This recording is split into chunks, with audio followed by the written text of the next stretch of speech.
I knew that I had the passion to be successful. So I was willing to do whatever that meant. You've got to put in the work. You've got to be willing to do hard things.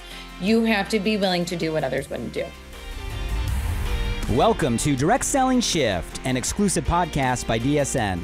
I'm your host, Blake Mallon, and this is where direct selling high performers and experts share their most powerful shifts in mindset, skill set, and strategy to help you accelerate your business and amplify your impact.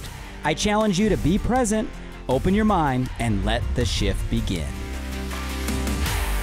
Welcome back to Direct Selling Shift. Our guest today is an absolute powerhouse in the direct selling and affiliate space. After spending 8 years as a sales director for a major market research firm, she made the courageous decision to stay at home and raise her kids for 5 years before beginning her entrepreneurial path in 2014. Fast forward, now nearly a decade of experience in direct selling. That has allowed her, get this, to more than 10x her income from what she was earning in her traditional corporate role. That is insane. She absolutely loves people, is a great listener, has a very unique ability to meet people where they are and show up consistently for them to help them get to where they want to go. Faith, family, and impact are the core of her why, and authenticity is her superpower. You're going to feel that in today's conversation. What you see is what you get. She's an open book and absolutely lives and breathes the lifestyle that she inspires and teaches. And when it comes to business, she is all about consistency, resilience, and is on a mission to create an amazing life for her family, travel the world with her husband, and make a massive positive impact, helping people live longer, healthier lives. Today's conversation is going to be super inspiring and help you make the shift. Please help me welcome to the show, Ellen Ludwig. Ellen, how are you doing today? Oh my goodness. Thank you I don't think anybody's ever introduced me so well. That was so awesome. Thank you, Blake. Doing awesome. I am a super fan. I appreciate it. I think you're tuning in from, is it Indiana today? Yeah, from Indiana. Weather outside is rainy, but we're hopeful spring is coming. Well, I'm excited. Thank you for taking time away from your family, away from your community. I'm a fan of your company, your founder, and you have had a chance to learn a lot from some of your content, and excited to extract some of those highlights for all our listeners today. So thanks for taking the time. Yeah, well, excited to be here and chat with you. It's like this industry is just so exciting. There's so much opportunity. So really excited to share, what I've learned and shifted, with all of your listeners.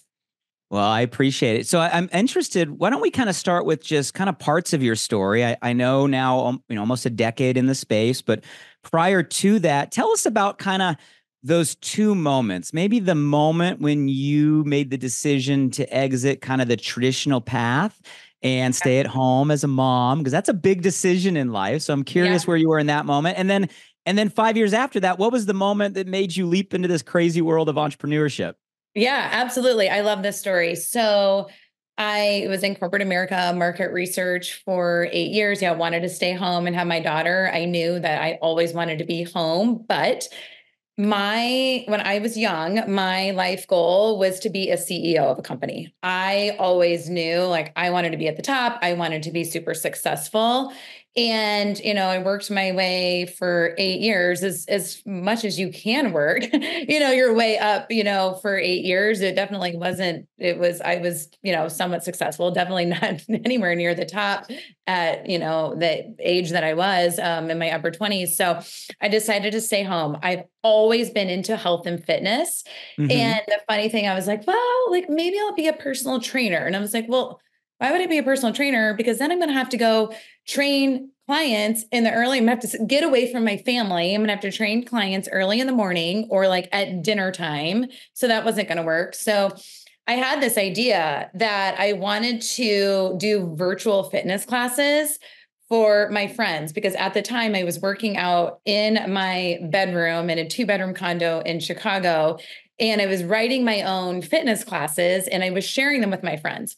I was also, meanwhile, sharing the shake that I was drinking and, the healthy food that I was eating and all the recipes. and I remember having a conversation with my personal trainer at the time, like, how can I do this virtual fitness business? Well, this was in 2009. Zoom wasn't even a thing. I Mm-hmm. literally just like entered the like Facebook world. I mean, I was doing nothing virtual at all. So literally that was a thought that came and went. And, then, fast forward, let's see, about 5 years later, after that, I was, on social media, of course, on social media, watching some people. And I saw what they were doing, and they were in the health and fitness space, and they were sharing it with others. I was like, huh, you mean I can share my passion for health and fitness with others at home, not have to leave my house, and I can do it on my own time. And I was like, sign me up. Like that is exactly what I wanted to be doing.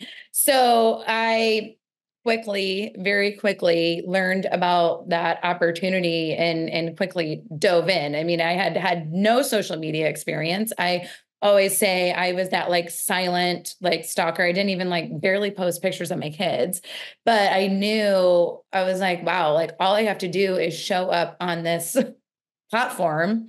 At the time was Facebook, and I can work with others around, at that time it was really just around the United States, and be able to live out this passion. And it's really, that was the beginning of it. I love it. So there's a word I heard you say a few times there. I want to come back to, but first a question. So you always wanted to be a CEO? How Yeah. when did you have that goal for yourself? I'm just Yeah. curious. So when I was young, so I saw my dad was in business. He was, Okay. and so he was successful Yep. in business. He was not a CEO, but he was definitely like up there. Um, Mm-hmm. and I saw him as, being super successful, and I was like, I want to be successful, and I want to make a lot of money. And I was young. I mean, it was definitely when I was middle school, high school, and I just knew like that I could see myself doing that. And I also knew I wanted a family. I wanted to be there for my family, but I knew that there was going to be more. I always Yep. just knew there was going to be more for me than to be a stay-at-home mom. I love that. I mean, big aspirations at a young age. I don't think I've met many people that at that young are like, no, I want to be a CEO, unless they came from obviously a family of maybe CEOs. So I Yeah. love that. I think that's inspiring. So always wanted to kind of achieve, saw a lifestyle for yourself. But then the word I heard you say quite a few times there was the word passion. And I think you said you were how old were you when you first realized you have a passion for kind of the health and fitness Yeah. space? Okay. I was young. So I remember that when I was 12 years old, I was young, Okay. and there was a specific story. Like I was in middle school. I lived in this small town. Our middle school was here. Our high school was there. We were able to like view the track. There was a girl that was running track in high school. She looked amazing. She had amazing legs. She had this amazing body. And I was like, oh, I'm going to look like her. And if I'm going to look like her, I'm going to need to run. So I'm going to need to start exercising and not just playing sports. So I dabbled in a lot of different sports when I was in middle school and high school, but I went to the gym. So I went to our local gym. I took classes. I did the Mm-hmm. Stairmaster all the time, right? All the things. And I quickly realized that there was a reward for exercising. And that reward, not only it was the way it made you feel, but it was, the way it made you look, all of those things. And I was like, wow. And at that time, I mean, I can't really remember a time in my life where exercise has never been, it's always been a big part of my life since I was. Mm-hmm. It's interesting. So 12 years old, you realized you really had a passion. And even when you're talking to all of us and those of you that are watching on YouTube and you can see Ellen, like you light up when you're talking about like health and wellness. And that's not everybody. I mean, for a lot of people, you mentioned the word exercise or working out, like they wouldn't put it in the passion zone, right? Maybe it's more like this is like pain, this is work. But for you, it's a real passion. Here's my question. I'm more curious. So you made a leap as an entrepreneur, doing something you were really passionate about. You said in your story, it's because, wow, I can do something I love and get paid for it. How important do you think that is for everybody as they take their own entrepreneurial journey, like in a direct Yeah. selling business, like actually being genuinely, authentically passionate about what they're bringing to the world? Do you think it has to be? Do you see that with Yeah. everybody? Like, I'm curious your perspective. I think that's a really good question because clearly, yes, like I am super passionate about my, let's just say it, like like what I offer, right? My Mm-hmm. offering.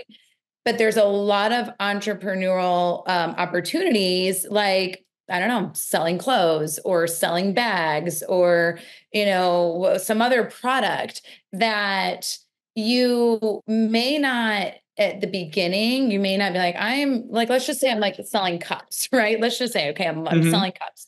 I may not be passionate about this cup, but if I'm selling this cup and I've been able to, be successful selling this cup, and I'm seeing that selling this cup is actually having a major impact on my family, Mm-hmm. and I'm seeing that, wow, this cup actually has really changed my life because it's changed, the opportunity that I now have for my family. I'm super passionate about cups, right? Yeah. So it's like it doesn't necessarily have to be the product, because it could be the opportunity itself you could be very passionate about, right? So I think you explained that perfectly. And I've seen the same thing, right? So for my, 25 plus years, I've seen people on both sides you just described. So people that are just like genuinely, authentically fired up about the thing, right? They're bringing to other people, right. or people that get really passionate that they found a vehicle that can allow them to get to a place to unlock things they are passionate about, like in your story, your family or Yeah. other things.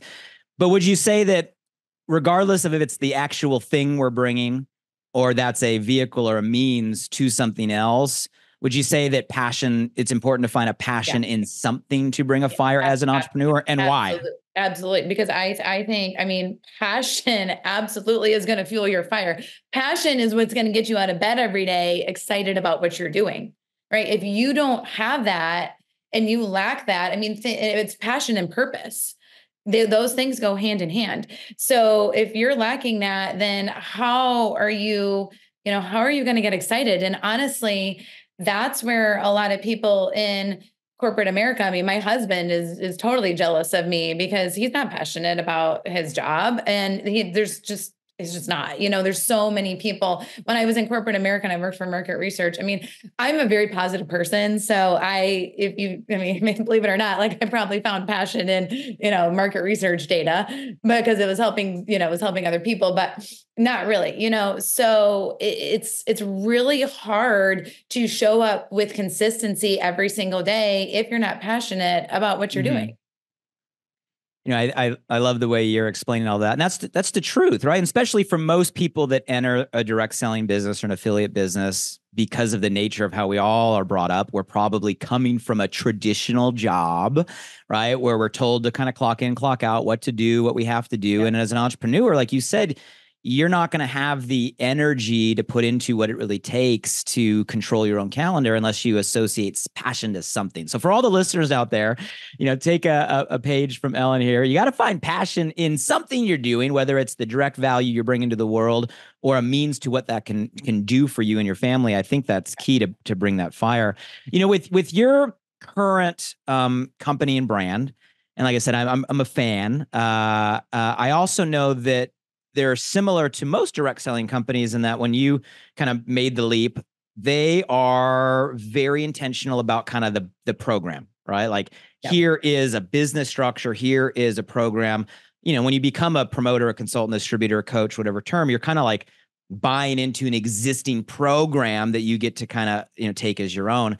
I'm curious from your perspective, like how important was that for you? Like becoming an entrepreneur and having, a company, a brand kind of give you some rails to run on, right? A program or a structure to run Yeah. with versus doing something completely on your own. Yeah, no, absolutely. It is so important and actually I had thought about, and doing something on my own, but Listen, the cost of doing something on your own is, if you do the math, is usually so much greater than having a company who literally gives it to you. And then, you're making a percentage, right? You're making a percentage off of whatever you're selling. And I mean, if you break that down, then you quickly realize, wow, like they're doing like all the back end stuff for me. They're taking care of stuff that, that I don't want to deal with. Right. And handing it to you. And yes, I mean, I'm very, very, very grateful for the business model that I'm able to do with the company I'm with. For sure. And that's kind of one of the benefits of what we do in this channel, right? Is you get to Yeah. kind of start, with the massive head start of a model that we know works, and then add your passion and add your energy. And you've done an amazing job with all of that. In this channel, we have so many terms for what we call ourselves, like every company and brand, right? Sometimes we call ourselves independent representatives, or we're affiliates, or we're brand ambassadors, or we're distributors, or we're promote. I mean, there's 100 names, right? And I saw on your kind of branding, like you really identify as a coach. Yeah. Did you identify as a coach prior to kind of your direct selling business, or did your direct selling business kind of give you that identity as a coach?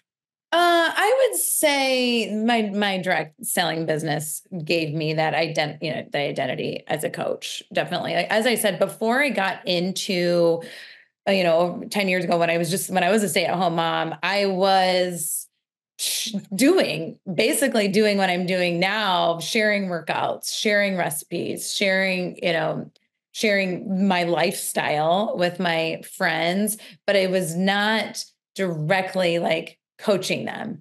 And, so then it was when I got into the business is really when I started coaching clients, supporting clients, giving them that accountability, helping them see, the greater picture that they have for themselves in their life. Mm-hmm. Do you think that term matters? I'm just curious because like I said, people call you a bunch of different names, but the term coach, I'm more just personally curious on this one. Yeah. Because a coach, do you think that word matters, or that identity I matters, know, or not really? I mean, whatever you call yourself, as long as you have an yeah, I association. know. I mean, it's because I think coach can feel like it's kind of where, coach is kind of like wearing like a lot of different hats. I think there's some coaches that are just like cheerleaders, Mm-hmm. right? There's some coaches that are literally like, that's all they do is cheerlead. I do not. I do a lot of teaching. So, and training. So I do a lot of teaching, training, cheerleading, supporting, and holding my clients accountable. So it's definitely multifaceted Mm-hmm. where, coaches aren't always teachers or trainers either. So yeah, I don't know. I never even thought about that question. Yeah, it's kind of a weird Yeah, question, but it's a good I'm just question though. I'm just fascinated because like we have so many brands and services that get brought to the world through Yeah. this style of marketing. I mean, it's amazing, it's powerful, and yeah, we all use different language, right? Yep. And language does matter, like words matter. So I was just Yeah. curious. You just nailed something though. Say that again. So you just gave kind of a framework, right, of the things that you do for your team. Can you go a little deeper there on, okay, where do you spend your time? How do you look at all of those things? Like how do you approach each and every one of those when it comes to you leading your business today? Yeah, that's a really good question because yes, as the CEO of my business, I do wear a lot of hats. But one thing that I have done in the past 2 years is hire a team. Okay. So I don't do it all. You absolutely, once you get, so far in a business, you can't do it all, right? Like there's literally not enough hours in the day. So, I'm mostly what I call like I'm mostly marketing and sales. Okay. Marketing and sales is where I really wear most of my hats now, but I am the trainer because I have a curriculum that I have, baked out, and whether it's, daily post or videos. So I am coaching, and then I have a team of clients, I mean of other coaches, or a team of coaches that actually do a lot more like cheerleading and supporting my clients. So I've had to bring in I've had to bring in, several people on my direct team so we can all run this successfully. That's probably the vision for most people, right? Is to build a business successful enough to where you can expand, to allow yourself to do what you love and what you're great at, to expand even further. That's a big conversation for people. I mean, there's so many people that they start building a decent team, a little bit of an income, and there's always when do I make that leap? Yeah. What's your guidance? So like, when did you do everything yourself? For how long? To what point? And when did you like, man, I might want to start, getting some extra help? And what did those steps look like for you? Yeah. So I, as Blake said, I'm about a decade into this. So when I first started grinding, I showed up every day. They said, don't watch movies. I remember the first time I watched a movie and I was like, it was a couple years into my business. And I was like, wow, this is the first movie that I've watched in years, because I knew what it took. I knew I had to put in those hours. So I did that. I grinded for years doing everything on my own, and probably did that for 7 years. Like all the years are kind of going together. Probably did that for about 7 years. And then I got to this point where it was like, wow, I can't like burn the candle at both ends. Mm-hmm. This entrepreneur business is supposed to have the perks of like flexibility and, being able to, have some fun, some freedom. Right. And so once you get to that point where you're like, wow, I can't be marketing and sales. I can't be a good coach. I can't be the cheerleader and the supporter, and I can't do it all. So what I did was I can't do all the back end stuff. So I hired somebody to, take care of some back end stuff that I absolutely did not want to do, had no interest in doing. And then I hired a support team. So I hired a few people on my support team, like 2. And then that's just kind of expanded to a little bit of a bigger support team. And then now I have a girl, she's my everything. I could not even remember a couple of my employees. I cannot do my business without them. They're my absolute everything. But we all work together. So, it's cohesive and it all works. But I'm going to say to your listeners, you probably need to hire people before you think you need to hire people. That's good advice. And I love kind of the theme is like, you always wanted to be a CEO, right? You leapt into entrepreneurship and borrowed or leveraged an existing system that we all get to do, right, in a company. 7 years, everybody. I hope you heard what Ellen just said. 7 years, right? Of you were the everything, the CEO in every role. But now you're painting a vision for people of, wow, you're building a company within a company, a team within a team to support. I think that's amazing vision, and everybody, where I think a lot of people would love to get. Go a little deeper here. So there's probably 2 type of listeners, right? And what a lot of times people hear is they'll look at someone like you, who's obviously at the pinnacle of a company, right? Building a massive movement, now has a team of help. And sometimes we turn that into an excuse. Well, of course she can do it. I mean, she has all these people that are helping her. What can I do?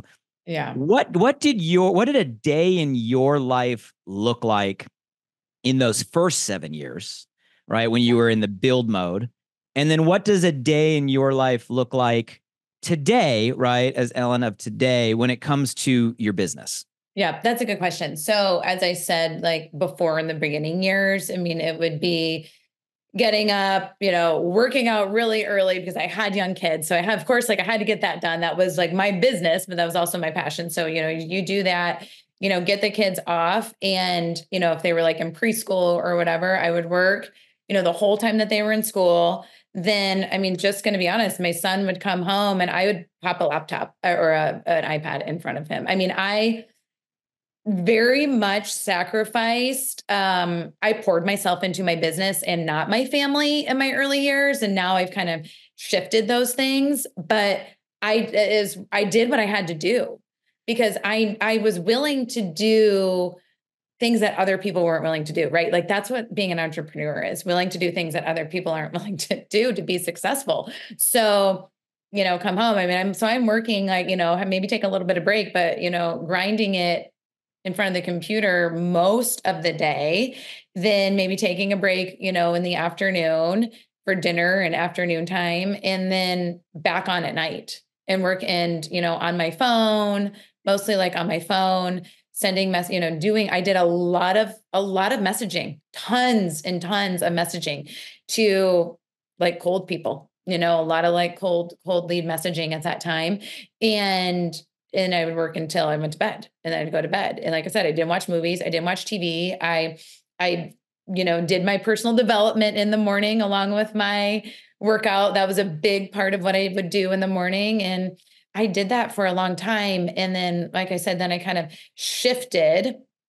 Now I just feel like I have more flexibility. I mean, I have a kind of I have older kids now, so I'm able to kind of shift things around a little bit. But now I spend more time exercising and walking and saunaing and, taking care of my health in the morning. And I work for a couple hours in the afternoon. Now I work, it's always about pockets of time. We as entrepreneurs know, like, our work is, in our hands, right? It's in your right hand at all times. So, there's a lot of like pockets of time work, but then, I'll work for a couple hours in the afternoon.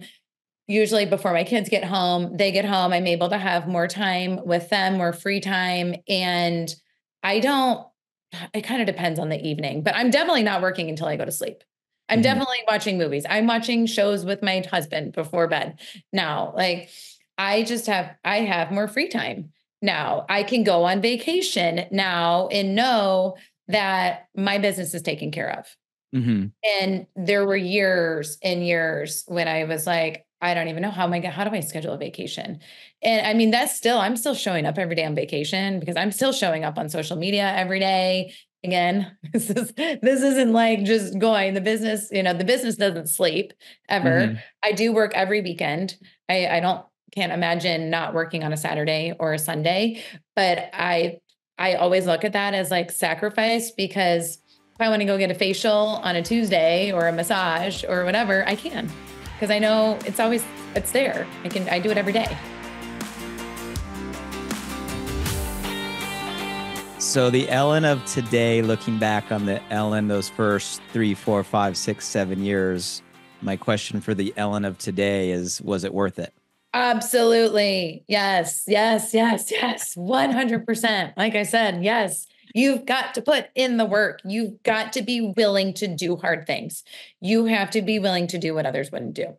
So I did things that were out of my comfort zone. I sacrificed family time.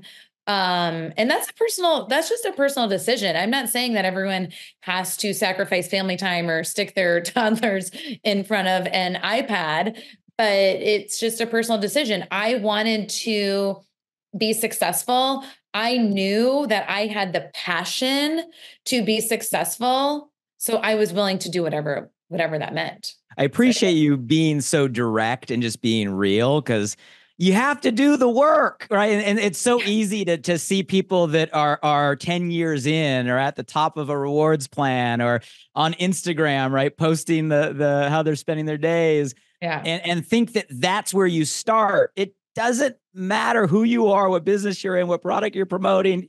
You have to do the work in order to unlock that lifestyle. So thank you for being so direct and being like, yo, I did 7 years of putting in the time. Yeah. Yeah. I mean, and I have friends that have been in the business and that's taken them a lot shorter. But, of course, everybody in this business is going to see results at different times. Of course, there's the people that like, oh my gosh, like overnight, they're like this like huge success, but that is not the norm at all. But if you keep with it, you keep putting your work in, and showing up and being consistent every day, you're going to see the fruits of your labor. I love it. And for all of you guys listening, it is worth it. And the future you is going to look back on the days right now and say the same thing Ellen just said. It is worth it. So if you're in the hustle and in the grind, you're doing the right thing. You're on the right path. Ellen, you said almost a decade, right? So almost a decade, a lot has shifted. I mean, a lot in the world has shifted, right? A lot within this channel has shifted, a lot within just where people are at today, right, has shifted. From your vantage point, like, what have been some of the largest shifts that you've seen in just this channel, right? This industry, this style of marketing, today versus previous years? Yeah. Well, I mean, just starting out, I mean, the biggest thing was, I mean, it's all been social media. Everything that I have done is 100% on social media. So that's why I love this business. I didn't want to so I don't do any face-to-face stuff. So when I first started, it was just, everything was on Facebook. And, I was just doing, on Facebook and videos. Just, I mean, so we're still in videos. It's always been videos, you guys. It's like, I was doing all these videos. I would do like all these workout videos just to attract people, but I on Facebook. So that was, the first thing. And then, Instagram was always just a platform to, for people to post pretty pictures on. Right. Mm-hmm. And then comes, oh, well, people are really shifting over to Instagram. So I think we need to learn this new platform. So I learned, got on Instagram, figured out how to do that. Really then when Instagram, went big, really focused on Instagram. I have a very big, what I would say is a pretty big presence on Facebook still. I know a lot of people don't, but I have a page there I started there, in 2014. So it's still going. So I didn't do similar stuff there. I push everything is the same, but shifting over to Instagram, that was a big shift. But then came, well, before it was stories, it's Snapchat, right? Then it was oh, we all need to hop on Snapchat. So for a hot minute, I hopped on Snapchat because that's what we needed to do. And then that kind of turned into a teen thing. And, and then it was okay, well, we got to do these Instagram stories. And so this is what's going to happen. There's all these new things where we're oh, I mean, I got to talk on stories. I got to do this. I was really hesitant at first, but of course, then I was well, I mean, I'm going to have to do whatever we got to do to be successful. So get on stories, do that for a while. Then all of a sudden, TikTok is there. I am not on TikTok. I've tried TikTok. It's not my thing. It didn't feel like it was a lot. It was just not my thing. So anyways, but there is that TikTok. So you could be working that. But then Reels came out, right? And it was you better be doing Reels. And when those Reels came out, I was no way can I do these? This is scary. I'm going to have to be an actress. I'm going to have to learn how to dance. I'm I am not going to do that. So I was very hesitant. But when I finally decided to, and it wasn't even finally, it was pretty in the beginning stages of the Reels, I was I got to do this, because if I don't do this, I'm going to be behind. And I have seen accounts that didn't hop on the Reels trend and they didn't grow. And I hopped on that Reels trend, and a couple months later, well, you know what? My account grew from 18,000 people. This was in 2022. My account popped up at the beginning of 2022 from 18,000 people, quickly up to 55,000, then quickly up to 118,000 by the end of 2022. And you know what I saw with that? My business expanded massively. Massively. I doubled my business from 2021 to 2022.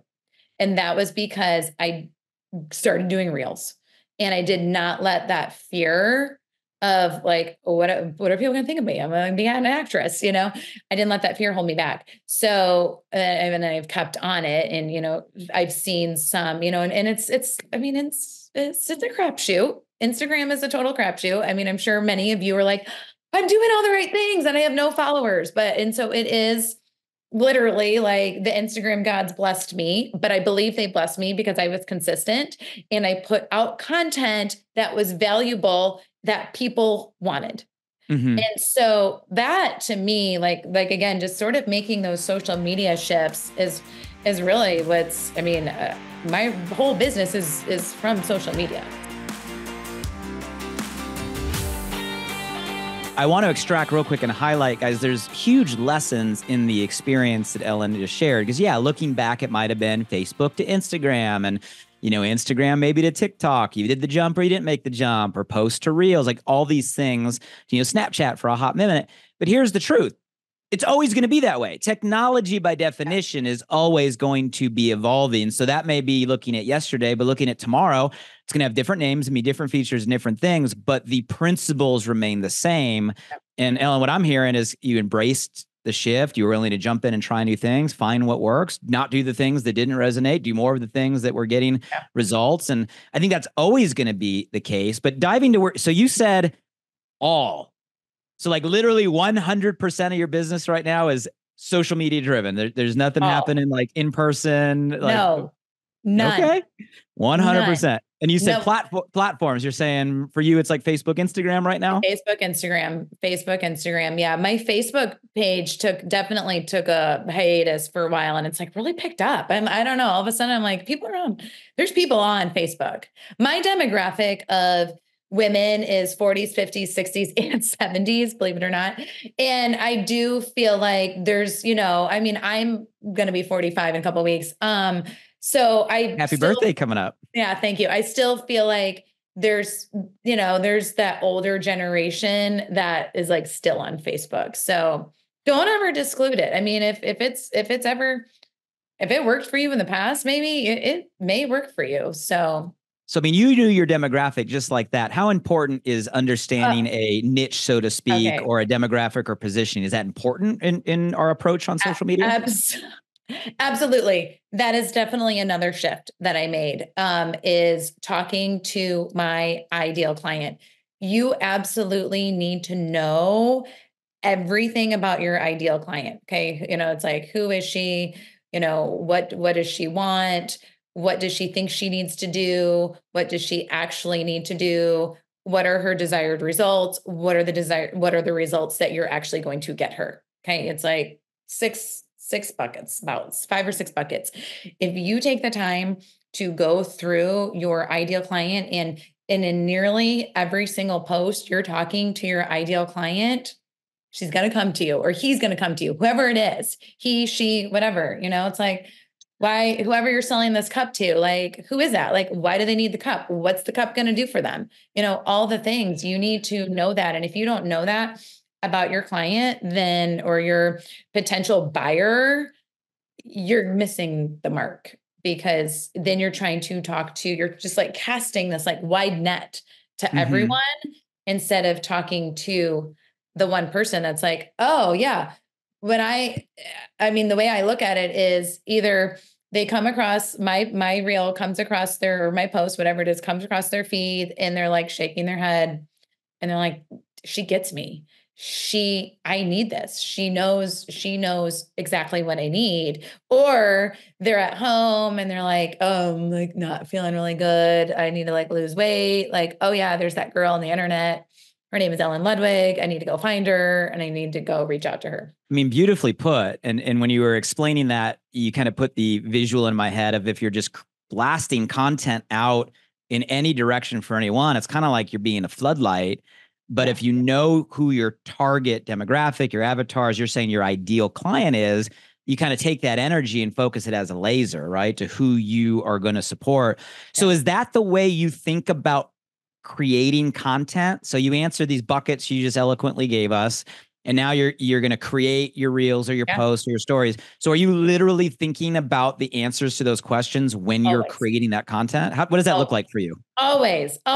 So it's like, I know my client, she's in her 40s, 50s, or 60s. She is like, going through these like, different perimenopause, menopause stages of life. I know what she's struggling with. She's struggling with belly fat. I know she, is probably doing too much cardio. She's probably not lifting weights. She probably thinks she doesn't need to eat carbs. She needs more protein, but she doesn't know how to get more protein. So all of these buckets. So what did I do? Today I gave a recipe, but it's a high protein recipe. Yesterday I was like talking about, why she needs to eat carbs. Monday I'm talking about, or Tuesday, whatever, I'm talking about why she needs to eat protein, helping her through all of those things, and then when I'm promoting, yes, I'm talking about, do these things so you can see results, or don't do these things that she's, doing. So always thinking about either what she's doing, what she's not doing, what she needs to do, how she wants to feel, all of those things every time. I hope you guys are listening and taking notes, because Ellen is literally giving you a content strategy or a content map that's working for her in a major way. It's not about posting your recipe book. It's not about posting your meal. Get the framework that she's delivering, right? Identifying those buckets for yourself and then creating content to answer what those are, right, for your business and your passion. I think that's gold, Ellen. Do you have any sort of rhythm, like on frequency, like you're posting X many times or X many types of content on X many platforms? Or like, are you down to that detail, or is it arbitrary?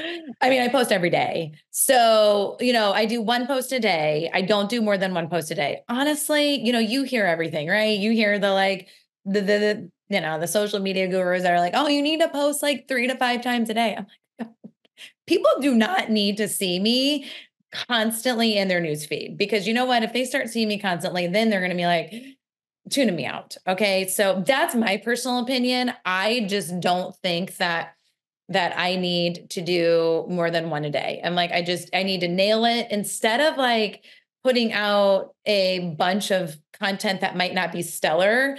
I'd rather do one post that's actually like really good, rather than like, oh, we're going to like do this and that. But I one post a day, it's either, a reel or, maybe like a carousel post. So we've got that going. Do I have a specific content strategy? I mean, loose as again, I really just rely on, like, I know my clients so well. So I know what I need. I know what I need to post. I usually know exactly what I'm going to do the day before. And I'm loosely thinking about days, but I am going to be honest. I am not a planner. I do not plan like super far in advance. I used to, when reels were a little bit different, because they were a little bit acted out, and now reels aren't as like acted out. I don't like do a bunch ahead of time. But I do stories all day. So it's literally just right now, it's like, the Instagram and Facebook posts are the same. And then I do my stories, and that's it right now. I have a goal to get a YouTube channel going, because clearly I love to talk, and, potentially have my own podcast, but I got to get that worked into my schedule for this year. I love it. Are there any go-to like tools or apps that you're using real frequently that you'd love to give our listeners to dive into? I'm just literally Instagram. I mean, I don't like, keep it simple. The Instagram, I used to do a lot of editing in like other apps. Did a lot of Reels editing in other apps, and now Reels has really upped their game. The way you can trim and fast forward and slow down and do all the things, and you can add all their fonts. And I mean, it's like, you just do it. Just do it all on the Instagram app. I mean, of course, Canva is really great for like carousel type posts. So yeah, I would definitely recommend Canva for those types of like graphics. I mean, so good. I mean, you just gave us all a framework to follow, right? And it doesn't matter who you are, what you're promoting, you can do what Ellen just gave for yourself in your own way. And that's going to create attraction, right? And that's going to create, new conversations and new customers and build a team. Is there anything you're doing kind of post sign up, so to speak, for your customers or your team to, like, once somebody's you got them offline, right? Through the social media conversation, and now they're like a part of what you're doing, to create community or bring people together or create connection? Is there any bridge there? What does that look like? Yeah. Well, I mean, immediately post sign up, of course, they get like emails from me, and, for my program. But then they are part of what my coaching is. I have groups. So that's what I start. It's a 6-week program. I start a group. Everybody starts at the same date. So they're all in a cohort together for their 6 weeks.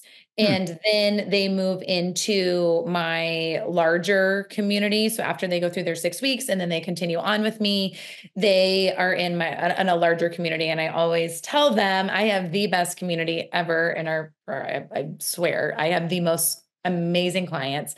So we've really just created this amazing sense of community. I always say my larger community is like the best friend group that you never knew existed, because I guarantee when we're in these like entrepreneurial roles, whatever we're, selling or promoting, we're not like talking about this stuff to our friends all the time. Believe it or not. Like I don't talk health and fitness to my friends ever, really. Like that's not their passion. It's my passion. And so I have found women who I help, and then they're passionate about it. So then, we have this amazing community that, we're able to, we engage every single day over there. I absolutely love it. But I mean, so we have like a group sense of community there, but I even feel like just even on social media in general, like when you're on your stories and you're just like talking to your people, I mean, they feel like there's a community there. Like they feel like they know you. They feel like they're like your best friend. Like that's what you want. You want them again to be like, oh, they're thinking about you. They're thinking about whatever. Oh, Ellen, I watch her every day. Like I need to go send her a message because I want to go join her.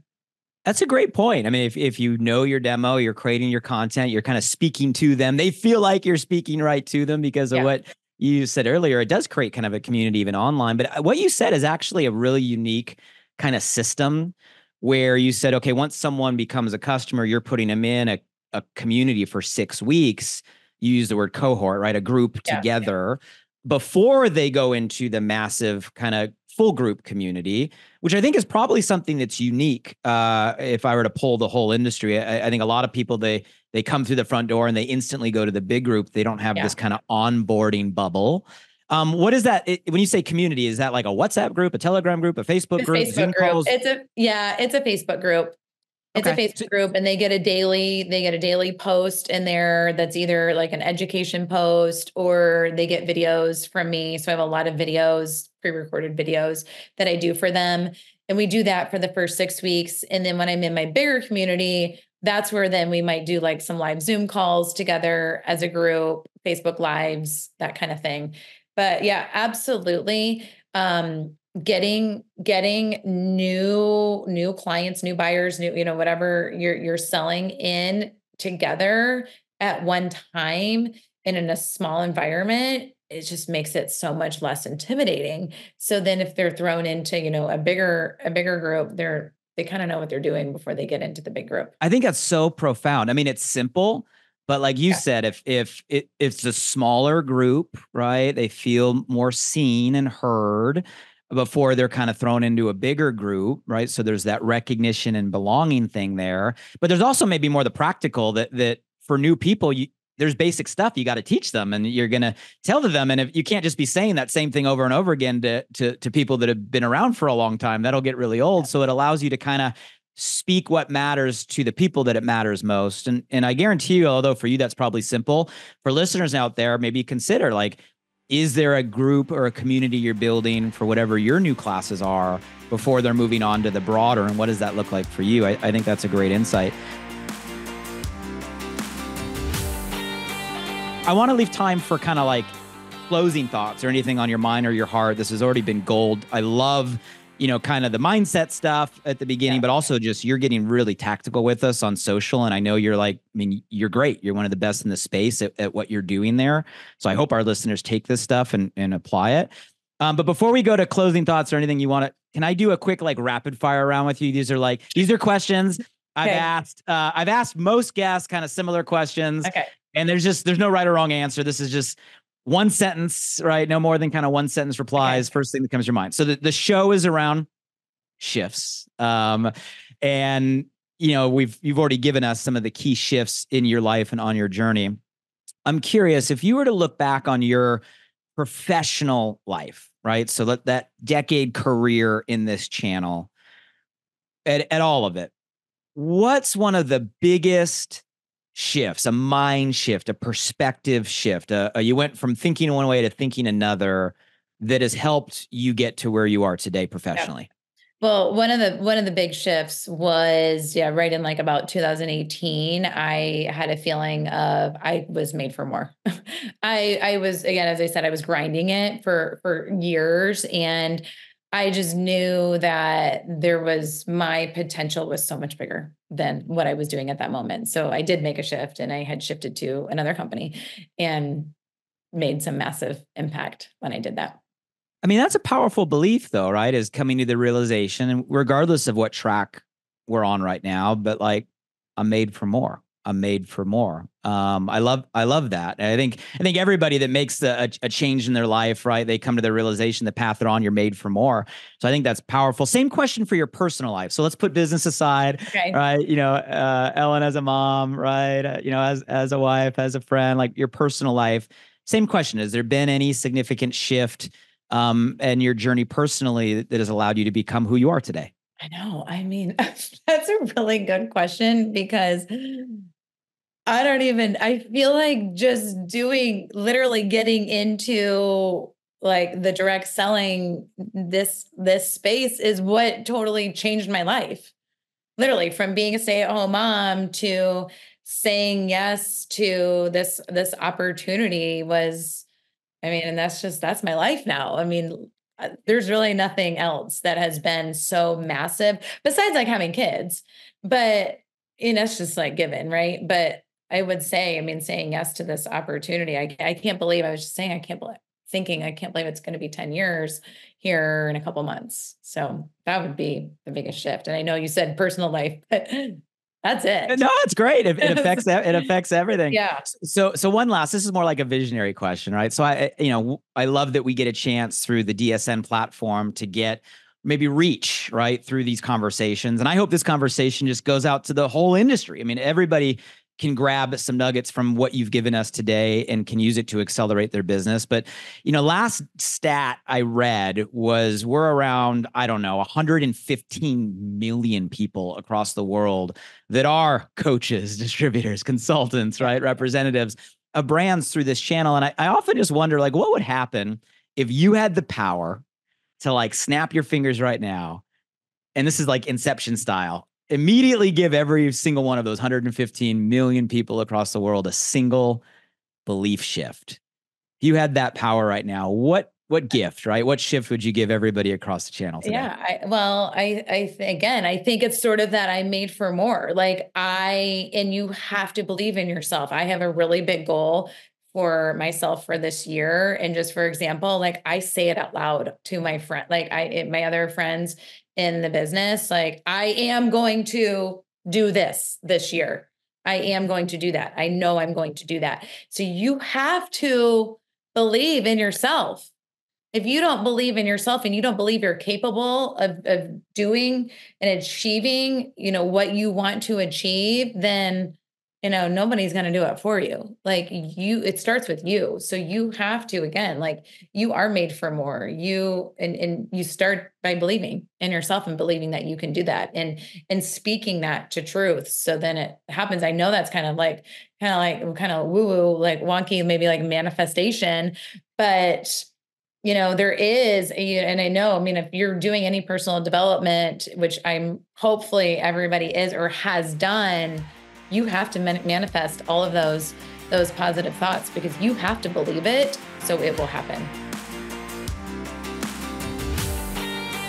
We've covered so much today. I love the start of your story and knowing no matter where we come from or the path we're on, we can make the shift and have success in the space. I love the dialogue on passion, finding and tying and connecting a passion either to the actual thing we're bringing to the world or the vehicle we're a part of. And I took some great notes on all the social media strategy. I mean, it's a basic framework that we can all apply that is generating huge results for you. And I know it will do the same for anybody that takes this conversation and actually does the work. And, I love the transparency on you got to put in the time, right, to get to the lifestyle you're living. Is there anything left on your heart that you want to kind of close out with, or any other message you want to give to all the listeners out here before we round out today's conversation? So lastly, I just have to hone in consistency. Consistency. We know that that's what life is about, right? Like being consistent. I mean, there's so many areas in our life where we're not consistently doing, X, Y, Z, but with your business, again, if you want to be successful, you have to be consistent. And that's sort of one of the things that I feel like has led me to be where I am today is I've just been super consistent. And my, the corporate, people, that's what they would say about me is it's like, oh, she's just really consistent, and I've had years of massive growth. I've had years of smaller growth. And I know that I'm going to achieve a big number this year because I know I'm going to be consistent. That's it. Like, I know that it's going to happen. I'm going to show up every day and I'm going to keep being consistent. So be consistent. That is my last thing. As you always, I already said, you're made for more and you need to believe in yourself, but you need to be consistent. I love it. Well, Ellen, thank you so much for your time today, away from your team, away from your family. Congratulations on everything you are doing within your company, your brand, and really this community, and the lives you're making a real impact on, both at a consumer level and also obviously at an entrepreneur level. You're a light in the industry, and we appreciate you pouring into us today. And for all the listeners, let us know. The only reason we're all taking time out of all of our schedules is to add value. And today's conversation, I hope, brought a ton of value to you. I know if you apply some of the things Ellen gave to all of us, it will accelerate your business today. But let us know, drop by all the places, where we're at. Listen to us on Apple, on Spotify. Thank you for all the shares. We're on YouTube. You can see Ellen's amazing energy, her gorgeous jacket today. We're better on YouTube. You can catch us there. But drop by, and ratings and reviews are always appreciated. We read all of them, and they help us get these conversations out to even more people. DSN is doing a phenomenal job making it simple to share. So we got new social channels up. You can find Direct Selling Shift on all the major platforms. This show, there's some great little clips that you're able to share with your community, and always directsellingshift.com. Check out there for full episodes, and you can nominate future guests, topics. Let us know what is resonating and what you need so we can best serve you. Ellen, thank you so much for your time and your energy today. It has been absolutely amazing, and I hope this conversation gets out to so many people because I know it will make an awesome impact. And thank you for giving us all the wisdom and insight today. I appreciate your time. Absolutely. Thanks, Blake. This was such a pleasure for having me. Thanks, everybody. Till next time.